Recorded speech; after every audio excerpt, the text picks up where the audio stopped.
जब जिंदगी में कोई गम आए तो शिकवा ना करना। अल्लाह ताला हर दुख के पीछे एक हिकमत रखता है। जब दिल टूटता है तब रूह बोलती है। हर आंसू, हर तकलीफ एक नया सबक देती है। अगर तुमने सब्र से काम लिया तो समझ लो अल्लाह की खास रहमत तुम्हारे साथ है। याद रखो, ना गम हमेशा रहता है ना खुशी, वक्त बदलता रहता है। जो आज हंस रहा है वो कल रोया भी होगा, और जो आज रो रहा है वो कल खुशी से झूमेगा।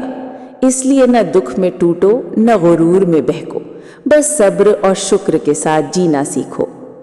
आजकल हर कोई बहुत बोलता है, लेकिन सोचकर बोलने वाले बहुत कम होते हैं। तलवार का जख्म भर जाता है, मगर जबान का दिया गया जख्म दिल में रह जाता है। इसलिए बोलने से पहले सोचो, क्योंकि एक जुमला किसी का दिल बना भी सकता है और तोड़ भी सकता है।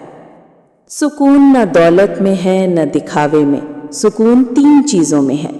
नमाज के सजदे में, रिज़्क़ हलाल में और किसी का दिल ना दुखाने में। जो इन 3 बातों को अपना लेता है वो दुनिया में भी राहत पाता है और आखिरत में भी। जिंदगी हर दिन एक नई किताब है। हर शख्स से कुछ न कुछ सीखने को मिलता है। कभी फ़कीर से सब्र, कभी बच्चे से मासूमियत, कभी दुश्मन से होशियारी। सीखना बंद मत करो, क्योंकि जो सीखना छोड़ देता है वो जीना भी छोड़ देता है।